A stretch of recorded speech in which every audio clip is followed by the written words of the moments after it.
Hello and welcome. We're here with another episode of the 11th OVC looking at primary accounts. We're very glad you could join us here today. If you remember, primary accounts are something that provides first-hand accounts of an event or time period and are considered to be authoritative. And so this can come in a wide variety of forms. Last time we looked at a letter that was written home by a member of the 11th OVC stationed out on the frontier. And today we're going to be studying poetry. And this is a poem that was written by Walt Whitman, and it is titled The Artilleryman's Vision. While my wife at my side lies slumbering, and the wars are over long, and my head on the pillow rests at home, and the vacant midnight passes, and through the stillness, through the dark, I hear, just hear, the breath of my infant. There in the room, as I wake from sleep, this vision presses upon me. The engagement opens there, and then, in fantasy unreal, the skirmishers begin. They crawl cautiously ahead. I hear the irregular snap, snap. I hear the sounds of the different missiles, the short of the rifle balls. I see the shells exploding, leaving small white clouds. I hear the great shells shrieking as they pass, the grape like the hum and whir of wind through the trees. Tumultuous now the contest rages. All the scenes at the batteries rise in detail before me again. The crashing and smoking, the pride of the men in their pieces. The chief gunner ranges and sights his piece and selects a fuse of the right time. After firing, I see him lean aside and look eagerly off to note the effect. Elsewhere, I hear the cry of a regiment charging. The young colonel leads himself this time, with brandished sword. I see the gaps cut by the enemy's volleys, quickly filled up, no delay. I breathe the suffocating smoke, then the flat clouds hover low, concealing all.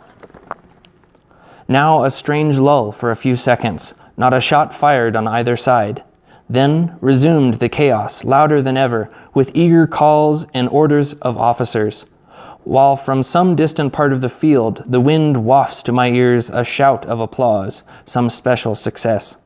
And ever the sound of the cannon, far or near, rousing even in dreams a devilish exultation and all the old mad joy in the depths of my soul. And ever the hastening of infantry, shifting positions, batteries, cavalry, moving hither and thither. The falling, dying, I heed not. The wounded, dripping and red, I heed not. Some to the rear are hobbling. Grime, heat, rush, aide-de-camps galloping by or on a full run. With the patter of small arms, the warning of the rifles, these in my vision I hear or see, and bombs bursting in air, and at night the varied colored rockets. What's interesting about this primary source is that Walt Whitman never fought in a Civil War battle. His brother did, but Walt actually was a nurse in Washington, D.C. for a time. And no doubt the primary sources that he talked to gain the information and the vivid accounts that he put into this poem actually came from the wounded veterans of those battles. And it's really neat because this is a unique piece talking about PTSD, or battlefield fatigue is what they would have referred to it at the time.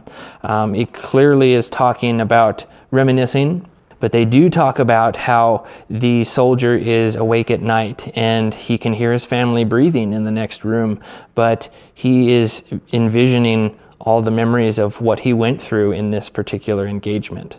So I just think that's a really neat little nugget to read, and wanted to share that with you guys here today. But make sure that you take things a little bit with a grain of salt, and don't take it all as gospel that the particular person that's recording that primary account knows what they're talking about even. But I think it's safe to say, with enough various resources that we can examine, this is a really nice summary of what a Civil War battle would have looked like.